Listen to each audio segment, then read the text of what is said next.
그 생명이 흘러나가게 하여 주셔서 감사드렸고 주 예수 그리스도의 이름으로 기도드렸습니다. 아멘. 이 시간 우리 함께 보실 말씀 예레미야 15장 1절에서 4절까지의 말씀입니다.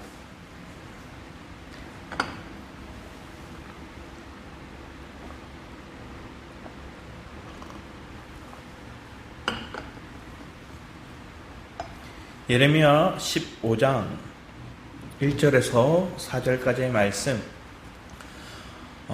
우리 좀 길지만 한 목소리로 같이 읽어보겠습니다. 같이 읽겠습니다. 시작. 여호와께서 내게 이르시되 모세와 사무엘이 내 앞에 섰다 할지라도 내 마음은 이 백성을 향할 수 없나니 그들을 내 앞에서 쫓아내보내라.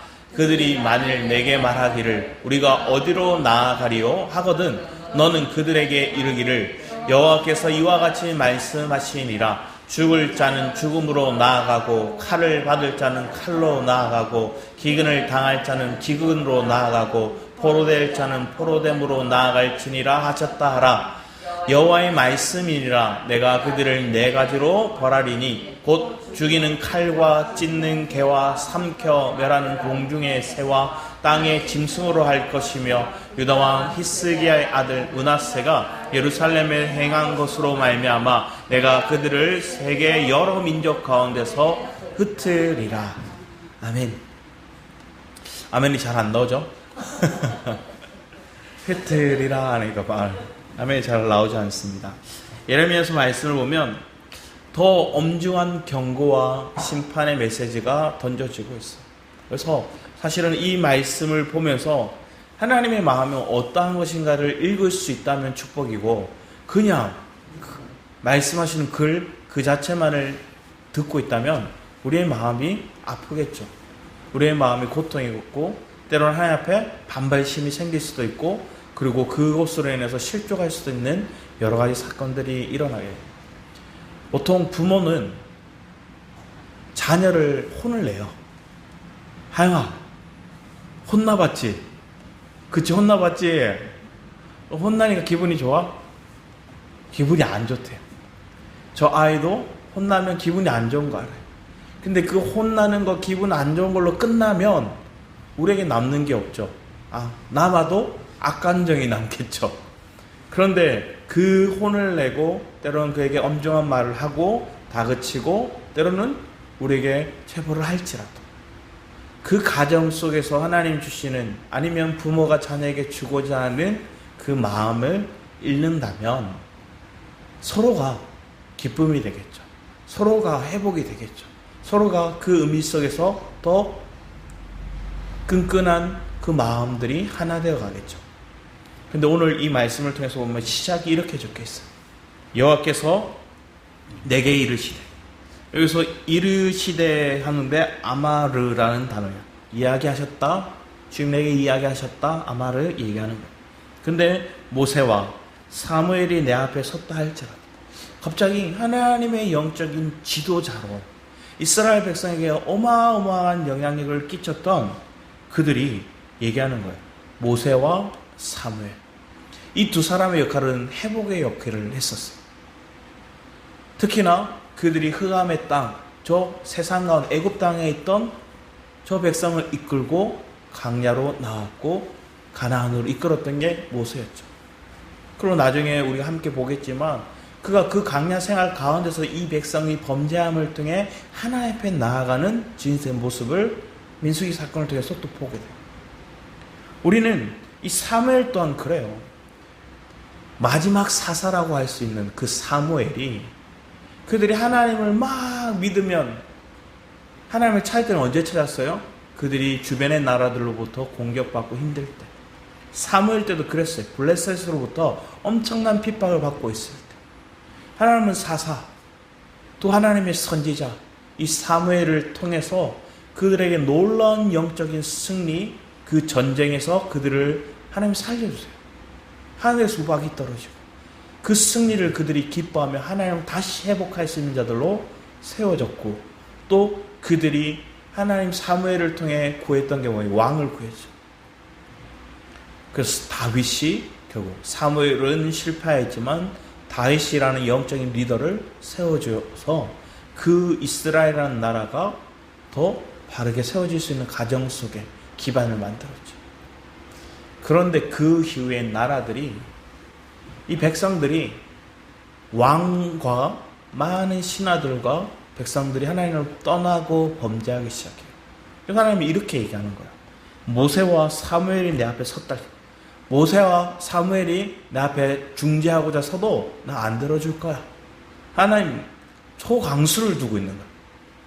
그러면서 내 마음은 이 백성을 향할 수 없는, 내 마음이 이 백성, 분명히 하나님의 백성이 하나님 자녀에 있던 하나님 택한 백성인 그들을 향할 수가 없대요. 내 마음이 그들을 향할 수가 없다. 그들을 내 앞에서 쫓아내보내라. 이거는 쫓아내보내라는 것들은 이게 히브리 말로 사라흐라는 뜻인데 어떤 단어냐면 분리시키다 이런 뜻이에요. 쫓아내버려라, 분리시켜라, 내보내라 이런 뜻이에요. 이게 언제 쓰였냐면 출애굽기 5장 말씀에 보면 출애굽기 5장 1절 말씀에 모세가 여기 없습니다. 모세가 바로에게 우리 백성을 내보내라고 하나님 말씀하셨다 할 때 내보내라 얘기하는 거거든요. 광야길로 사람을 끌고 내보내라. 그러니까 너희들과 분리시킨다. 잘 쓰지 않는 단어예요. 그러니까 이걸 언제 썼느냐? 이걸 바라오한테 쓴 거예요. 바로한테 썼던 거예요. 너희들과 우리가 분리하고 우리 갈 거다 했는데 하나님이 지금 우리와 분리하고 가라 이렇게 얘기하는 거예요.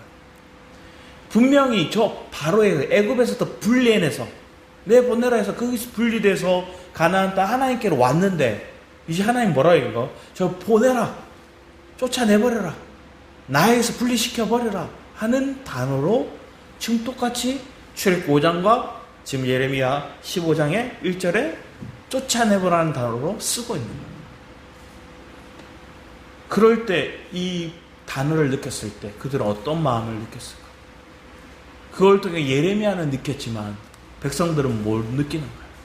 하나님 앞에 민감한 사람들은 그 단어의 의미 속에 담겨진 분리하다는 그 다음에 쫓아낸다는 그 의미 속에 내가 두렵고 떨리는 거예요. 여러분의 삶 가운데 샬롬이 언제 있나요? 내 안의 평안은, 내 안의 기쁨은, 내 안의 안정은 주님 안에 있을 때요. 내가 그리스도 밖에 있으면 분리되는 순간 두려움을 느끼는 거예요. 아이들이 엄마 품에 있는 걸 그렇게 좋아하잖아요. 하인이도 그래요. 엄마 품에 그렇게 좋은가 봐요. 그날 저녁에 엄마한테 혼나도 엄마 품에 안겨서 자야 돼요. 엄마를 떠날 수가 없어. 아니면 엄마를 만져야 돼. 손에 뭔가 자기가 감촉이 느껴지는데 엄마를 만져야 돼. 옷자락이든. 우리의 삶 속에 내가 주님을 향한 그 마음이 있다면 축복이죠. 내가 주님을 붙잡고 주님 안에 있고자 하는 그 마음이 있다면 그게 내 안에 평안이다, 안정감이다 느낄 수 있다면 그게 축복인데 어느 순간 분리돼도 괜찮다, 분리돼도 편하다, 내 마음대로 할 수 있다. 하인이는 혼자서 이렇게 한 번씩 자거든요. 자는데 2층 침대에 분리 잤어요. 자유다 하니까 뭘 할까요? 엄마랑 밑에 자고 있고 자기는 위에 자고 있으니까 뭐 할까요? 핸드폰을 하고 못 본다 생각해요. 분리되면 그래요. 그래서 탁 걸리고 나니까 그때부터 안 그래요. 우리는 그래요. 내가 분리되는 순간 내 자유, 내 권리, 내가 하고 싶은 거 막 마음대로 하는 거예요. 여러분의 자녀들이 출가하고 난 다음에 혼자 독립해서 살 거예요 이렇게 나가요. 한 달, 2달 지나고 나면 독립하고 생활하는 게 얼마나 힘들다는 걸 느끼고, 모든 비용에서부터 먹는 거, 입는 거, 이 모든 거, 청소와 세탁에까지 설거지 하나마저 자기 혼자 하기엔 벅찬 느낌을 느끼는, 직장 생활하면서 그걸 감당하려고, 아니면 학생으로서 학교 생활하면서 준비하는 과정 속에 그걸 혼자서 감당하기는 힘들 수 있어요. 그럼 뭐예요? 그냥 내팽개칠 때고 있고, 아니면 SOS를 치죠. 엄마 부르는 거예요. 뭐가 없어요? 엄마 집이 치워지지 않았어요? 그렇게 하는 거예요. 그럼 또 부모는 독립했으니까 딱 끊을 수가 없어요. 왜? 그래도 자식이니까. 그리고 그 자녀가 나를 찾으니까 공급해주는 거예요. 그런데 한 가정의 얘기를 들었어요. 부유한 가정에 살았던 여자분이었어요. 잘 살다가 남편하고 결혼했어요. 남편이 온 정성을 다해서 아내를 섬겼어요. 그리고 돈을 벌어오면 아내한테 다 줬어요. 그런데 분명히 수입이 다른 평균 이상의 수입을 벌고 있는데 아내가 항상 없다는 거예요. 없대요. 그리고 나중에 알고 봤더니 아내가 친정에서부터 매달 80만 원, 100만 원 이렇게 돈을 받고 있는 거예요. 다 어디 갔냐고 물어봤어요. 그랬더니 아내가 그때 실토하는 거예요. 도박에 빠진 거예요. 도박에 빠지니까 남편이 벌어온 거 다 도박하고 모자라니까 집에 다 걷어요. 그래서 자기가 그 친정에서도 그냥 그만 살고 남편 힘들게 하지 말라고 그만 살 따라와라고 얘기했대요. 그랬더니 남편이 그래도 아내를 너무 사랑해서 같이 살겠다 얘기를 하고 그래서 치유하도록 그런 도박 중독자들을 치료하는 곳에 잠시 들어갔다 나왔어요. 들어갔다 나왔는데 이제 도박은 안 하는데 뭐 할까요? 투자에 마음이 빠져. 도박은 안 하는데 주식 투자하고 코인 투자하고 막 여러 해 투자에 빠져요. 나중에 어떻게 하느냐? 자기 친정 부모님의 집을 담보대출 받아서 그렇게 하는 거예요.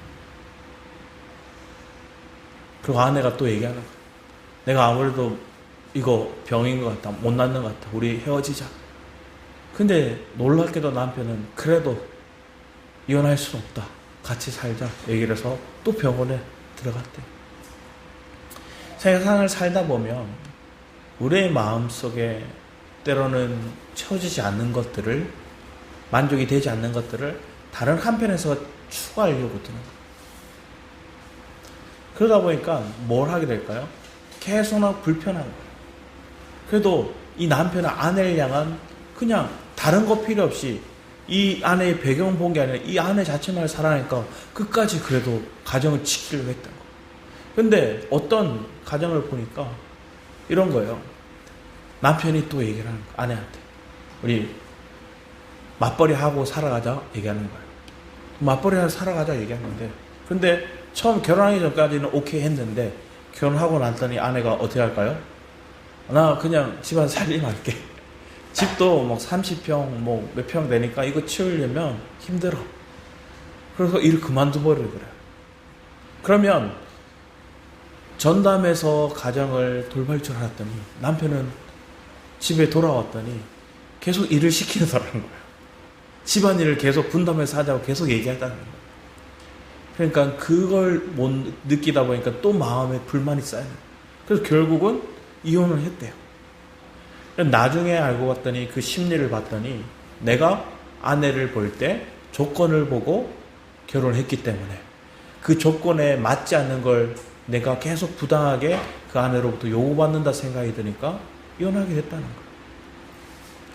우리의 인생안에 그 조건을 보고 어떤 배경을 보고 또 내가 그걸 통해서 최대한의 최대치를 요구하는 마음들이 있어서 돈이든 아니면 생활이든 그거에 대한 만족이 안 되면 이런 갈등들도 일어나요. 요즘 시대에 그래서 엄청나게 많은 가정들이 이혼을 하고 있어요. 불화가 일어나고 있어요. 심지어 유행처럼 도는 말은 무슨 말을 얘기해요? 부부는 사랑으로 사는 게 아니라 의리로 산다고 얘기하는 거예요. 한 개그맨이 그런 얘기를 하더라고요. 원래 연애할 때는 서로를 바라보다가 이제 결혼을 하고 난 다음에는 같은 곳을 바라보고 간다. 그런데 그 뒤에 말이 웃겼어요. 그래서 다시는 얼굴 볼 말이 없다. 이렇게 얘기하는 거예요. 심각한 말을 해자 재밌게 풀었던 거죠. 우리는 삶을 살아갈 때 하나님이 우리에게 이끌어 가실 때 내가 주님 편에 주님과 함께 걸어 나가 있는 삶을 바라보고 있다면 그 주님 편에 있다는 것, 주님 안에 있다는 것, 주님께 붙들려 있다는 게 얼마나 내게 가치 있는가를 알게 되겠죠. 그래서 때로는 나가봐야 돼요. 그래서 독립했다가도 다시 들어오는 자녀는 진짜 결혼을 해서 분가하기 전까지는 다시 나간다 소리를 안 하는 자녀들이 많다는 거예요. 왜? 나가면 지출되는 게 굉장히 많으니까. 오늘 본문 말씀에 보면 쫓아내보내라, 분리시켜라, 이거에 대한 감각을 아는 사람은 두렵고 떨림을 느껴요. 근데 2절 말씀에 그들이 만일 내게 말하기를 우리가 어디로 나아가리요? 우리가 어디로 가야 됩니까? 어디로 나가야 됩니까? 예전에 하윤이한테 하도 말을 안 돼서 너 이렇게 하면 너 나가 비겠어요. 그랬더니 얘가 뭐라고 했을까요? 그럼 할머니 집에 가야 되겠다 얘기를 하는 거예요. 뭐 더 할 건데? 이렇게 하니까 모르겠대요. 어릴 때였어. 우리의 삶을 바라보면 질문할 때가 있어요. 나가라 했어. 그럼 이 말이 뭐예요? 그럼 나가지 뭐. 이런 투인 거예요. 지금 이스라엘 백성들의 말투가 어떤 의감인가 아시겠죠? 그냥 반발하고 있는 거예요. 자존심 세우고 있는 거예요, 지금. 그러면서 어디로 나가리요? 하거든. 너는 그들에게 이르기를 다시 하나님께서 아마르 이야기하시되 여호와께서 이와 같이 말씀하시니라 죽을 자는 죽음을 주님 이래 얘기해요. 너희들에게 내가 내리는 건 나가라 했을 때 너희가 갈 곳, 나와 분리해서 갈 곳은 크게 보면 두 가지밖에 없어요. 죽음의 길과 포로되는 길밖에 없어요. 네 가지를 얘기하는 건 우리는 성경의 숫자 4는 동서남북을 얘기하고 동서남북에 우리가 갈 때가 결국 어디에요? 주님과 분리되면 죽음과 포로생활밖에 없다는 거예요. 하나님과 분리되면 하나님이 쫓아내버리면 우리에게는 죽음과 포로생활밖에 없어요. 근데 우리는 뭐 하고 있어요? 포로생활인지도 모르고 죽음을 향해 가는지도 모르고 아 좋다 하고 의기양양거리고 자유다 선포하는 거예요. 그러면서 얘기하는 그런 거예요. 죽을 자는 죽음으로 나가고 칼을 받을 자는 칼로 나가고 기근을 당하자는 기근으로. 여기 적혀있죠. 죽음과 칼과 기근과 그리고 포로될 자는 포로됨으로 나아갈지. 동서남북 우리가 어딜 가든 한마디로 말하면 사방팔방 내가 갈 길은 이미 정해져 있다는 거예요. 그 길은 죽음과 기근과 포로생활. 3절에 다시 얘기를 합니다. 여호와의 말씀이라. 근데 여기서 말씀, 앞에서는 이르시되 말씀은 아마르라 했다면 오늘 여기서 얘기하는 단어 또 달라요. 네움이라는 히브리 말로 쓰거든요. 근데 다른 표현인 거예요. 하나님 말씀하셨다, 하나님 이르셨다 얘기하는 아마라는 단어가 있다가 여기서는 갑자기 이 보면 네움이라는 단어를 써요. 그 단어의 뜻은 하나님이 신탁을 얘기하는데 이 신탁은 오라클을 얘기합니다. 신탁을 얘기하는데 그게 뭐냐를 얘기하면 변치 않는다. 반드시 내가 이룰 거다. 이 말이에요. 하나님의 단어하고 딱 못 박아서 선언해버리시는 거예요. 근데 그게 두렵고 떨리는 메시지죠. 그러면서 네 가지 재앙을 얘기를 하는 거예요. 하나님 말씀하셨다. 하나님이 여기서 내용하셨다 하는데 그게 뭐냐? 곧 죽이는 칼. 칼로 죽여요. 자, 죽었는데 뭐예요? 개가 와서 찢어요. 개가 와서 찢었는데 하늘의 새들이 와서 그것을 쪼아요. 그래서 그들이 공중 새들이 그들을 삼킵니다. 그리고 땅의 짐승들이 와서 엄청난 비극과 저주가 그들 삶 가운데 있을 거다 얘기하는 거예요. 죽음으로 끝나지 않고 개에게 찢기고 새들에게 삼킴받고 땅의 짐승들에게 결국은 그 비극적인 상황들 이것들을 하나님이 얘기를 하고 이 가정들이 얘기하는 하나님 왜 그렇게 얘기할까요? 하나님은 이 죽음으로 끝나지 완벽하게 저들을 멸하실 것들에 대한 메시지 같은 거예요.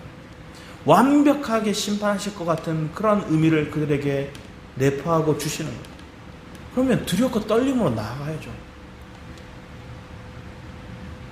그러면 이것만 들어도 그들이 하나님 바로 엎드려야 되는 게 마땅한데 그들은 그러하지 못했던 거죠. 우리 뒤에 말씀 보면 왜 그런가? 예레미야 17장 9절에 10절 말씀 같이 보겠습니다. 시작.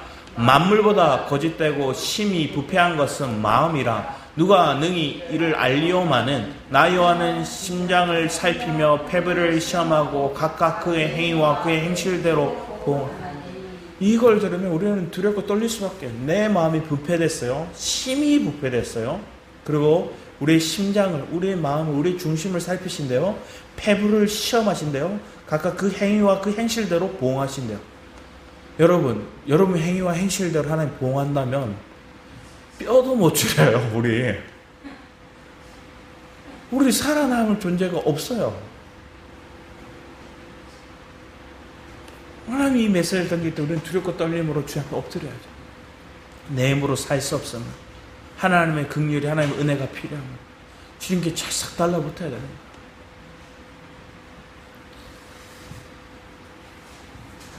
우리 뒤에 말씀도 한번 살펴보기 원합니다. 뒤에 말씀을 보면 왕하 21장 말씀을 그러니까 민수기 말씀.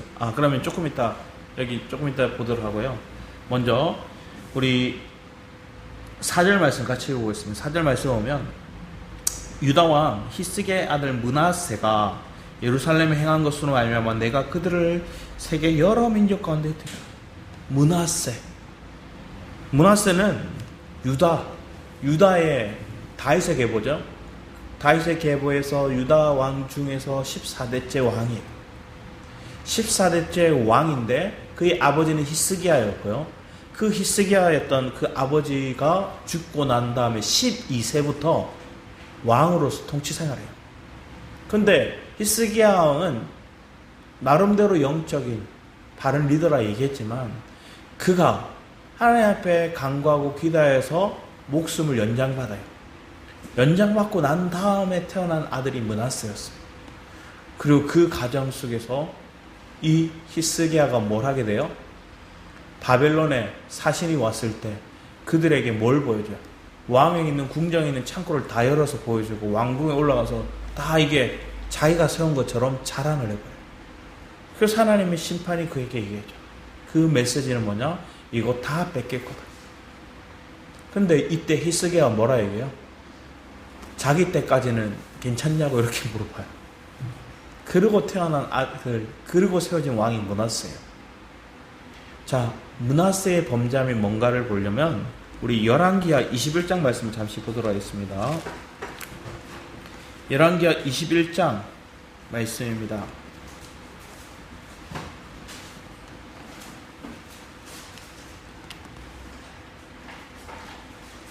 조금 긴데 제가 한번 쭉 읽어드릴게요. 1절 7절까지 열왕기하 21장입니다. 21장 1절에 7절까지 먼저 읽어드릴게요. 므낫세가 왕이 될 때의 나이가 12세라 예루살렘에서 55년간 다스리니라. 그의 어머니의 이름은 헵시바더라. 므낫세가 여호와 보시기에 악을 행하여 여호와께서 이스라엘 자손 앞에서 쫓아내신 이방 사람의 가정한 일을 따라서 그의 아버지 히스기야가 헐어버린 산당들을 다시 세웠어요. 히스기야가 다 무너뜨린 그 산당을 다시 지었어요.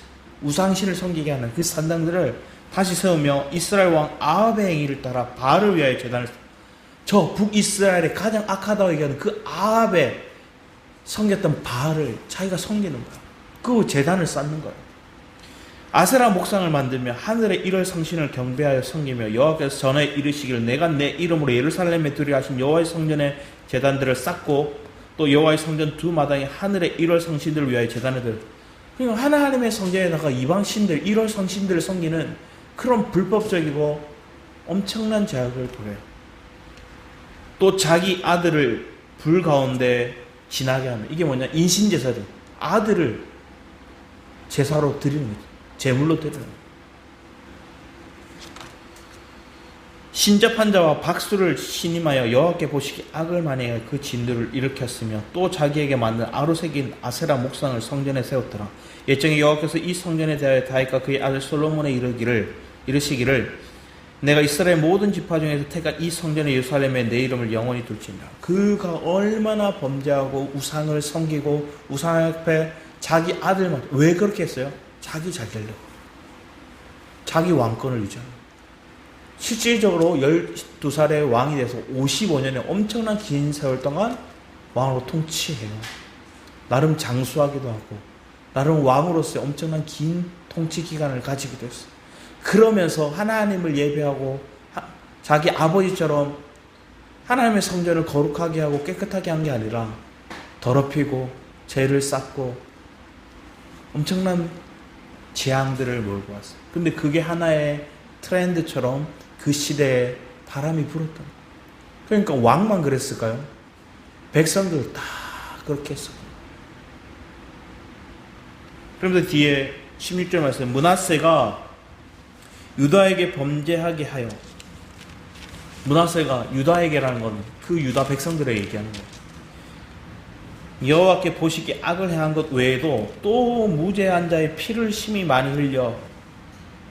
자기한테 좋은 말 하는 사람, 바른 말 하는 사람들은 뭐 할까요?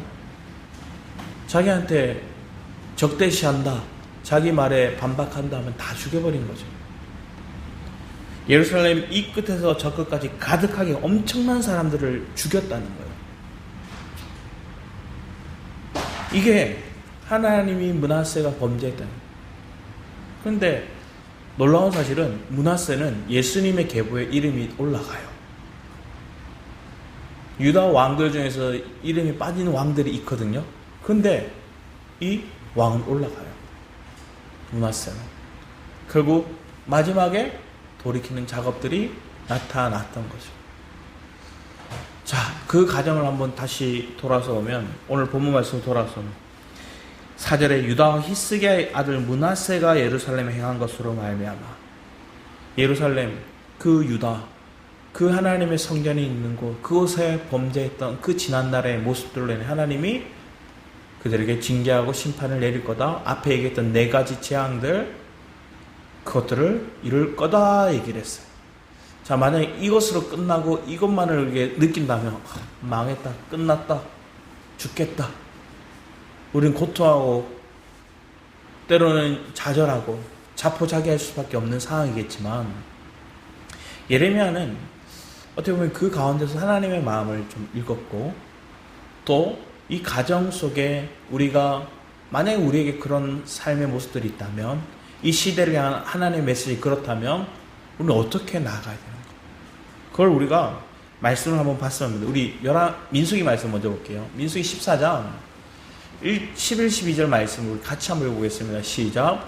여호와께서 모세에게 이르시되 이 백성이 어느 때까지 나를 멸시하겠느냐? 내가 그들 중에 많은 이적을 행하였으나 어느 때까지 나를 믿지 않겠느냐? 내가 전염병으로 그들을 쳐서 멸하고 내가 그들보다 크고 강한 나라를 이루게 하리라. 하나님 모세에게 얘기하시는 거예요. 이 백성 도저히 용서 못하겠다. 저들에게 내가 심판을 내릴 거다. 저들이 왜 내가 저들을 애굽 땅에서 10가지 재앙을 통해서 바로에게서 그들을 건졌고, 홍해에서 그 바다를 그들이 갈라지게 해서 건너게 하였고, 광야 생활하는데 구름 기둥과 불 기둥으로 때로는 저 들짐승들과 정갈과 그 뱀으로부터 그들을 구출했고, 그들의 옷과 신발이 헐지 않았는데, 그리고 매일 그들에게 만나로 또 반석에서 물로 그들이 공급했는데 왜 그들은 나를 멸시하느냐? 왜 나를 믿지 않느냐? 그리고 주님이 얘기해요. 그들에게 전염병을 그들에게 쳐서 멸하고, 4개 얘기합니다. 이 4개라는 사람이 누굴까요? 모세죠. 모세가 너 한 명, 너로 그들보다 크고 강한 나라를 이루게 할게. 이렇게 얘기한 거야, 주님은. 모세, 너 한 사람 내 앞에 바로 서 있으니까 다 쓸어버리고 다 전염병을 죽여버리고 너로 다시 큰 나라, 강한 나라 세울게. 지금 이렇게 탁 던졌어요. 그러면 여기서 할렐루야 아멘 하면 그 사람은 리더가 아니에요. 영적인 리더가 아니에요. 나만 잘 되겠다, 나만 크겠다, 나만 강하겠다 하면 그건 온전한 리더가 아니에요. 그 뒤에 메시지가 있는 거야. 그 뒤에 메시지 우리 같이 한번 조금 길지만 차근차근 읽어보겠습니다. 시작. 모세가 여호와께 여짜오되 애굽인 중에서 주의 능력으로 이 백성을 인도하여 내섰거늘 그리하시면 그들이 듣고 이 땅 거주민에게 전하리이다. 주 여호와께서 이 백성 중에 계심을 그들도 들었으니 곧 주 여호와께서 대면하여 보이시며 주의 구름이 그들 위에 섰으며 주께서 낮에는 구름 기둥 가운데서 밤에는 불 기둥 가운데서 그들 앞에 행하시는 것이니이다. 이제 주께서 이 백성을 하나같이 죽이시며 주의 명성을 들은 여러 나라가 말하여 이르기를 여호와가 이 백성에 주시기로 맹세한 땅에 인도할 능력이 없었으므로 광야에서 죽였다 하리이다. 먼저 제시하는 게 주님 이 백성과 함께 했다는 거 온 나라 온 세상의 민족들이 압니다. 그런데 주님이 광야로 나와서 구름 기둥 불 기둥으로 그들을 이끌어 오시다가 가나안까지는 이르기에는 힘이 부족하고 능력이 부족해서 그냥 그 광야에 다 죽여버렸다 하는 얘기를 들으시려고 그러신 겁니까? 하고 제시하는 거예요. 저 이방 민족 나라들로부터 하나님의 능력 없다. 하나님이 그래서 저 백성들 광야에서 다 죽여버렸다. 그 얘기 듣고 들으시겠습니까? 그러면 뒤에 얘기해요. 이제 구하옵나니 이미 말씀하신 대로 주의 큰 권능을 나타내옵소서. 이르시기를 여호와는 노하기를 더디하시고 인자가 많아 죄악과 허물을 사하시나 형벌 받을 자는 결단코 사하지 아니하시고 아버지의 죄악을 자식에게 갚아 3, 4대까지 이르게 하리라 하셨나이다. 구하옵나니 주의 인자의 강대하심을 따라 이 백성의 죄악을 사하시되 애고에서부터 지금까지 이 백성을 사하신 것 같이 사하시옵소서. 주님 다시금 긍휼히 주님 그들의 죄악 그들의 범죄로부터 그들을 사여달라고 돌이켜달라고 회개시켜달라고 회복시켜달라고 주님 앞에 기도하고 있는 거예요. 회복의 메시지를 던질 수 있는 사람이 영적인 리더인 거예요. 아무리 저 사람들이 폐악질을 하고 범죄했다 할지라도 그래서 하나님께서 그들에게 중대한 그 죄값을 심판의 메시지를 던진다 할지라도 하나님은 늘 우리가 이전에도 얘기했지만 심판의 메시지가 있지만 그 뒤에 뭐가 있어요? 심판은 곧 그 뒤에 구원이 따라요. 심판받을 자로 끝나는 게 아니라 구원받을 자로 우리를 세우실 줄 믿습니다. 그래서 하나님 우리를 죄악을 사하여 주시고 우리를 건져달라고 모세가 이렇게 기도했던 거예요. 모세는 자기의 이름을 생명책에서 지워서라도 이 백성을 살려달라고 그렇게 기도했던 믿음의 고백을 했던 사람입니다. 여러분은 어떠한가요? 내가 내 자녀를 위해서 목숨을 건다. 예전에는 그런 부모들이 많았지만 요즘은 잘 모르겠어요. 요즘 자기가 힘들면 뭐 하게 돼요? 좀 비극적인 뉴스를 보게 되면 마음이 아픈데 자기 사업이 망하고 빚이 허덕이니까 뭐예요?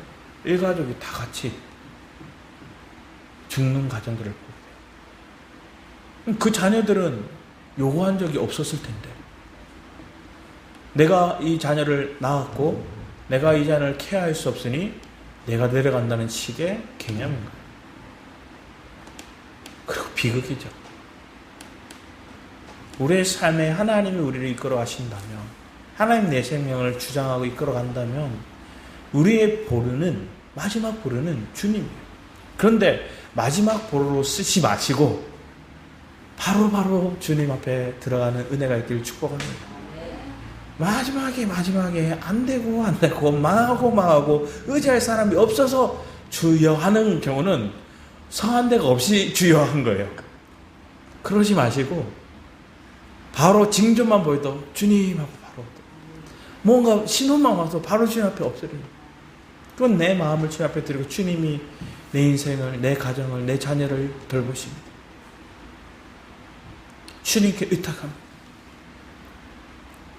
여러분이 24시간 자녀를 돌볼 수 없고 지켜볼 수도 없어요. 그런데 주님은 그러하실 수 있어요. 지키시고 보호하시고 만남의 축복도 허락하시고 때로는 고난 가운데 이겨낼 지혜도 주셨고 그 가운데 하나님을 예배할 수 있는 믿음의 연단도 해가시고 그래서 소망을 꿈꾸며 하나님 앞에 세워져 나가는 그런 회복들이 그들 가운데 있는 거예요. 근데 그 의미를 이해하지 못하면 요즘 시대는 그런 거예요. 옛날에 제가 광고를 봤던 건데 엄청 오래된 광고예요. 부모가 다 해주는 거예요. 학원 가고 밥 먹고 뭐 잘하는 가정 속에서 나중에는 대학을 가고 직장 생활하고 하는 거 다 케어를 해주는 거예요. 깨우고 뭐 돌보주는 거예요. 막상 부모가 떠나니까 엄마 찾아도 없어요. 그랬더니 그 아이는 사회성이 결여된 채 혼자 저렇게 뚝 떨어져 있는 거예요. 그때 사회 강구, 공익 강구지만 오늘 시대 그 일들이 일어나고 있고 비일비재해요. 우리의 마음은 하나님께 의탁하면 그 자녀에게 때로는 내가 모든 걸 쏟아내야 된다는 생각이 아닌 주님이 그 모든 걸 세워가실 것들을 의탁하고 기도하면서 내 마음을 먼저 하나님 앞에 집중하기를 사모합니다. 그러면 여러분 안에 회복이 일어나요. 어떤 분이 저에게 이렇게 물어보는 거예요. 11조에 대해서 물어보더라고요. 11조에 물어보는 거예요. 그러면서 이런 얘기를 하시는 거예요. 제가 결혼하기 전 처녀 때는 11조 생활 잘했대요. 그러면 지금은 그럼 무슨 뜻일까요? 못한다는 뜻이죠. 왜 그럴까요?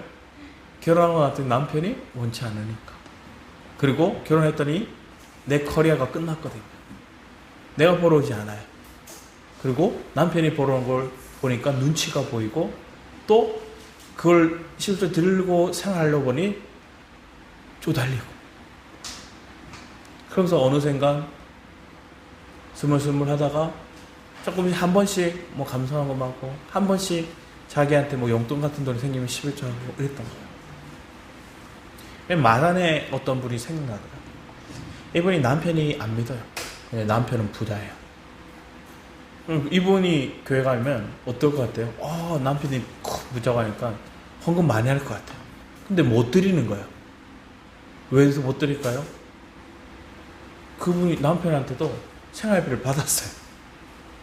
그러니까 이분은 지혜를 내서 어떻게 할까요? 그 생활비 안에서 최대한 아끼고 아껴서 그 생활비 받은 거에서 11조를 드리더라고요. 그러면서 마음이 힘들어 하십니다. 근데 그 마음에 우리는 하나님 앞에서 기뻐 받는 거예요. 내가 드릴 수 있는 한계 안에서 드리는 거예요. 남편이 지금 믿는 게 아니에요. 남편이 신앙생활 하는 게 아니에요. 심지어 남편이 다닌다 하더라도 때로는 어떤 분은 그렇더라고요. 남편이 다니는데 이거 드리는 게 아까운 거야. 그러니까 아내가 어떻게 할까요? 알바를 해. 그리고 알바한 돈에서 자기 남편이 벌어온 11조를 자기가 내는 거야. 그러니까 남편이 뭐라 말을 못하는 거야.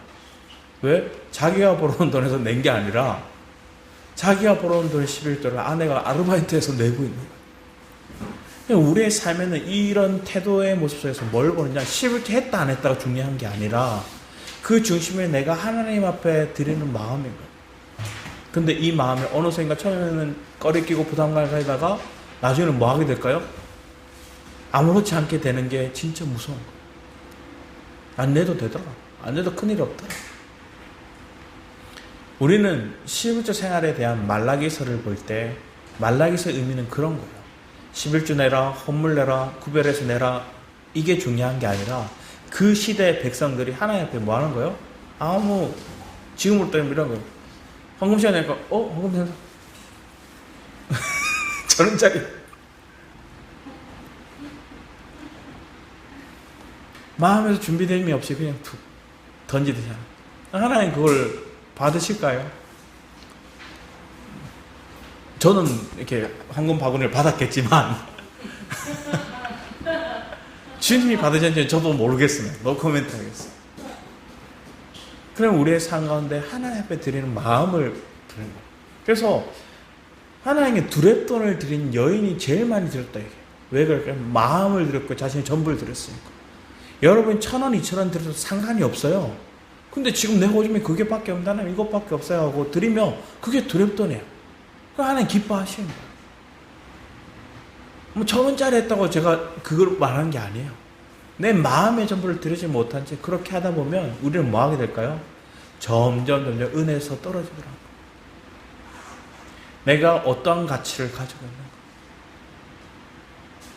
그래놓고 내가 먹을 거, 내가 마실 거, 내 쓸 거는 항상 모자랄 정도로 분에 넘치도록 우리를 써버리면 그 상태의 모습들이 결국 우리의 실체를, 우리의 믿음의 자세를 드러내고 있다.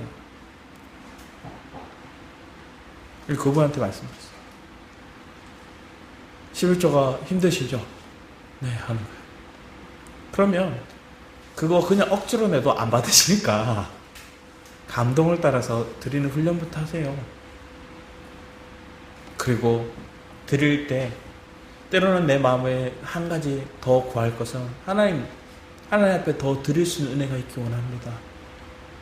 그렇게 마음을 먹으면 드릴 수 있는 환경이 생기고 하나님께 그 상황을 통해서 나를 주목하고 계십니다. 그때 내가 남편의 월급은 못 내지만 내가 뭐 조금 알바해서 벌든 아니면 내가 생활에서 누군가 줬던 수입이 생겼던, 그래서 먼저 내가 드리는 마음을 드리기 시작하면 그때부터 하나님 더 열어가실 일들이 있을 것입니다. 그분이 마음이 흐하시다. 왜 그럴까요? 부담을 가졌던 거예요. 근데 결혼하고 나서 한 10여 년 동안은 아무 감각 없이 살아오셨던. 그런데 다시 신앙생활하고 은혜를 받기 시작하니까 그 마음을 다시 주더라는 거예요. 그런 부담감이 있더라고요. 그래서 부담감이 오는 건 하나님께서 우리를 신앙이든 영적인 생활이든 내 어떤 정결함이든 이걸 업그레이드해 나가시는, 정결케 하시는 과정입니다. 그 과정에 부담이 되더라도 하나님을 의지함으로 훈련되다 보면 내가 하나님의 역사하심을 더 경험하게 되는 거예요. 저는 성도들께 너무 감사해요. 정말로 어려우시거든요. 우리 성도들을 보면 어려운데 어려운 중에도 기꺼이 들으시고 마음을 들려고 하고, 때로는 못 들여서 다른 어떤 방편으로 최선을 다하려고 하는 모습, 아니면 밥을 먹을 때도 하나라도 더 쌓으려고 하는 모습, 또 재정을 쓰려고 할 때도 교회 재정 없는 거 아니까 따로 모아서 뭔가 하시는 모습들, 한편에는 죄송하고 한편에는 부담감도 느끼지만 그 마음의 중심을 하나님 아시는, 우리의 삶을 통해서 하나님이 세워나가실 일들을 기대합니다. 그러면 하나님께서 우리의 중심을 아시기에 하나님 더 드릴 수 있는 은혜로 축복하실 줄 믿습니다. 때로는 내가 못하면 내 자녀가 잘 돼서, 아니면 다른 축복의 통로가 열려서 그 역사가 우리의 삶을 통해 드러날 줄 믿습니다. 꼭 내가 해야 된다는 건 아니에요. 지금 내가 주어진 훈련의 과정 속에, 그 과정 속에 묵묵히 담당하고 나갈 수 있는 은혜가 있다면 우리를 하나님 더 업그레이드 시켜 나갈 거예요. 저도 부담감이 되는 몇 가지 하나님 계속 주세요. 그러면서 하나님 불러놓고 기도를 하고 있어요. 왜? 우리의 형편을 보고 얘기하면 말할 수가 없어요. 근데 하나님 이걸 종복이 기도하면 또 여러 가지 모습을 보면서 얘기하게 되면 어느 타이밍에 말하게 하시는 것들이 필요한 거예요. 왜냐? 그 진보의 과정을 이루어 가시고 또 세워나가실 것들이 필요하기 때문이에요. 그래서 우리가 같이 자라고 성장해 나가는 교회가 우리의 교회인 줄 믿습니다. 그래서 날로 성장하고 날로 영혼들이 세워나가고, 뭐 혼자 예배할 때도 있었는데 지금 얼마나 풍족합니까?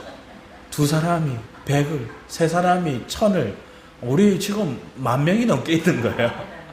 하나님 은 안에 그런 축복을 누리고 살아가면 내 안에 입술 가운데 감사함이 넘치겠죠.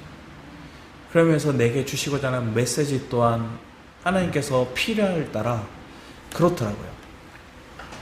받고자 하지 않는 데는 제게도 갈망이나 새롭게 깨닫게 하시는 게 별로 없어요. 그냥 준비한 그대로 그 전하고 끝나요.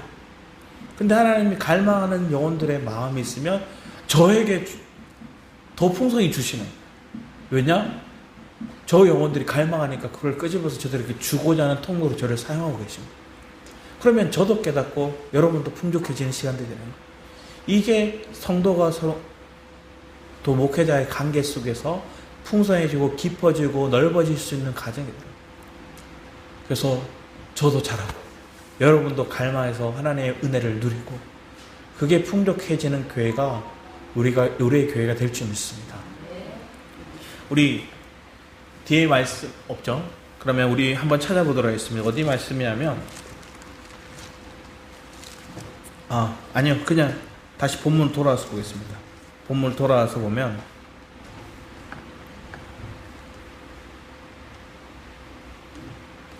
5절 말씀에 보면 이렇게 돼요. 예루살렘아, 너를 불쌍히 여길 자가 누구며, 너를 위해 울 자가 누구며, 돌이켜 내 평안을 물을 자가 누구냐. 주님이 얘기해요.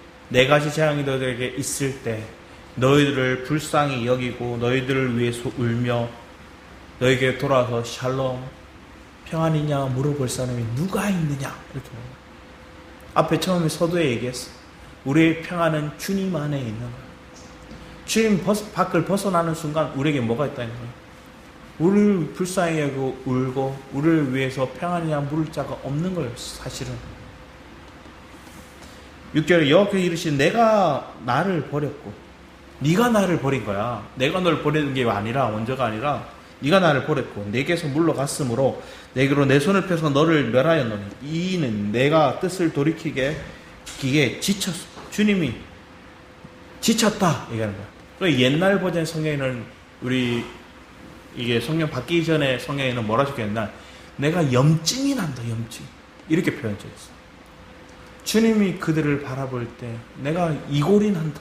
염증이 난다. 살이 떨린다. 치가 떨린다. 꼴도 보기 싫다. 이렇게 얘기하는 거예요. 한 번씩 부모가 자녀를 볼 때 그런 말을 하는 때가 와요. 근데 그러고 나서 뭐예요? 또 후회해요. 그럼 그 마음을 우리는 감지하는 거예요. 하나님은 내가 염증이 난다. 이골이 난다. 내가 너희들이 지쳤다. 근데 주님 뭐예요? 그래도 사랑한다. 그래도 내 품에 엄마하고 안기길 원하는 거예요. 그럼 회복이 일어나요. 그걸 앞에 모세는 알았던 거예요. 모세를 알았기에 그런 중보의 기도를 이 영혼들을 위해서 할 수 있어. 민수기에 하나님 할 수 있었던 거예요. 심지어 하나님은 자기는 살려준대요. 그냥 살려주는 게 아니라 그를 큰 민족, 큰 나라로 세워주겠대요. 나에게는 더 축복이에요. 그럼 저들은 다 사라지고 나만? 근데 이때 하나님 앞에 나가는 건 하나님을 생각하고 이 백성을 생각하고 그게 회복을 도모할 수 있는 영적인 리더의 모습. 이런 영혼이 한 가정에 한 명만 있어도 그 가정은 회복돼요. 그런 사람이 우리의 교회에 있으면 우리의 교회가 회복돼요. 이 나라도 그런 한 사람, 한 교회 아니면 여러 믿음의 통로들이 세워지기에 이 나라가 바르게 세워질 줄 믿습니다. 그걸 기도하고 중보할 수 있는 영적인 리더가 아버지의 마음을 읽을 수 있는 그 해석력이 우리 안에 있기 원합니다. 그러니까 앞에 처음 얘기했죠. 고지것대로 오면 하나님 앞에 설 수가 없어요. 그냥 주저앉아서 연민에 빠지고 이제 자포자기 할 수밖에 없어요. 그런데 그 의미 속에 담겨진 하나님의 사랑을 이해한다면 이렇게 말씀하시면 더 아파하시고 더 우시고 더 긍휼히 여기시고 더 우리에게 샬롬을 얘기하고 싶고 더 내 품에 안기를 원하시는 그 주님의 마음을 안다면 다시 일어나 기도하겠죠. 다시 일어나 이 영혼들을 위해 중보하겠죠. 우리의 영혼들, 우리의 가족들, 우리의 성도들을 위해서 그런 중보가 있길 원합니다. 그러면 더 기쁠 일, 소망이 넘칠 일들이 날로 풍성해지는 우리 엘베델 가족들, 여러분의 가정의 삶이 되기를 축복합니다. 기도하도록 하겠습니다. 하나님의 사랑이 더 크다는 걸 인식합니다. 하나님은 공의의 하나님이시기에 우리에게 이런 진노와 재앙의 메시지, 심판의 메시지를 주실 수밖에 없지만 하나님 그걸 뛰어넘는 하나님의 사랑이 있음을 믿습니다. 심지어 그 공의에 합당한 죄값을 치르기 위해 그 아들 예수 그리스도를 이 땅에 보내셨고 그 아들의 죽음이 이 모든 하나님의 공의로 인한 우리의 죄악을 다 씻어냈음을 고백합니다. 내 안에 그리스도를 믿는 믿음 안에 사랑이, 은혜가, 생명이 내 안에 다시금 샬롬이 회복되었음을 고백하오니 지금 홀로 영광 받으시옵소서. 감사드렸고 주 예수 그리스도 이름으로 기도했습니다. 우리 그 사랑 얼마나 찬양 부르면서 부족하지만 연약하지만 우리의 마음을 드리며 하나님께 예물 드리는 시간 되기를 축복합니다.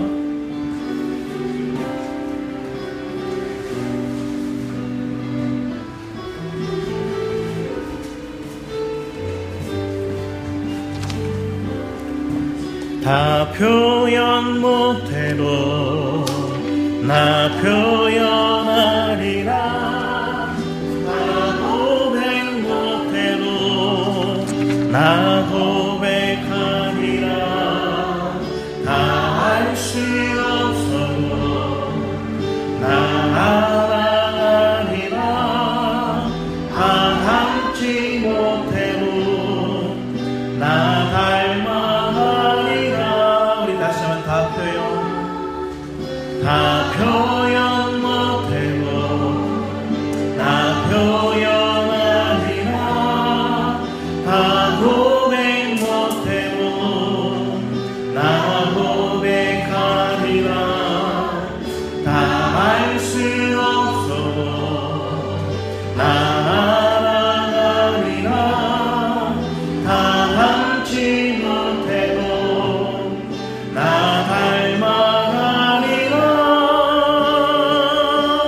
그 사랑 얼마나 아름다운지, 그 사랑 얼마나 날 그렇게 아는지, 그 사랑 얼마나 크고 놀라운지, 그 사랑 얼마나 나를 감격하게 하리. 우리 다시 한번 다 표현 못해도 다 표현 못해도 나 표현하리라. 다 고백 못해도 나 고백하리라. 다 알 수 없어도 나 알아가리라. 다 닮지 못해도 나 닮아가리라. 다 표현 못해도 나 표현하리라. 다 고백 못해도 나 고백하리라. 다 알 수 없어도 나 알아가리라. 다 닮지 못해도 나 닮아가리라. 그 사랑 얼마나 아름다운지, 그 사랑 얼마나 날 그렇게 아는지, 그 사랑 얼마나 크고 놀라운지, 그 사랑 얼마나 나를 감격하게 하리. 그 사랑 얼마나 아름다운지, 그 사랑 얼마나 날 그렇게 아는지, 그 사랑 얼마나 크고 놀라운지, 그 사랑 얼마나 나를 감격하게. 우리 다시 하나님의 사랑을 고백하는 그 사랑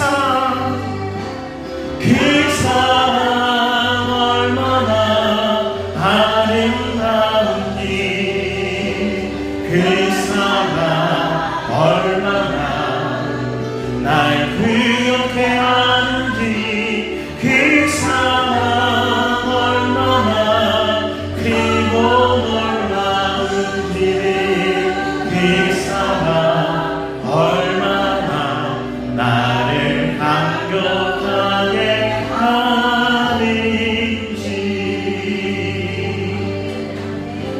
하나님의 사랑을 우리가 감격할 수 있다면 그 사람 축복받은 사람이에요. 하나님 보여주신 그 은혜를, 그 사랑을 내가 느낄 수 있고 반응할 수 있고 내 마음에 그것에 대한 감격이 있다면 우리는 하나님 구별되게 부른 자들이에요. 그 은혜를 우리가 잊지 않고 놓치지 않기 위해서 그걸 이제 지금은 누렸지만 조금 지나면 아무것도 아닌 것처럼 여기는 것들이 아니라 내가 끝날까지 내 인생의 또 마지막 날까지 그 감격을 놓치지 않기 위한 그 사모함이 여러분의 삶 가운데 있기를 축복합니다. 그 마음으로 또 간절히 주님 앞에 부르짖고 나아가는 은혜가 있기를 이 시간 사모하며 주일 찬양하고 기도하며 나아가도록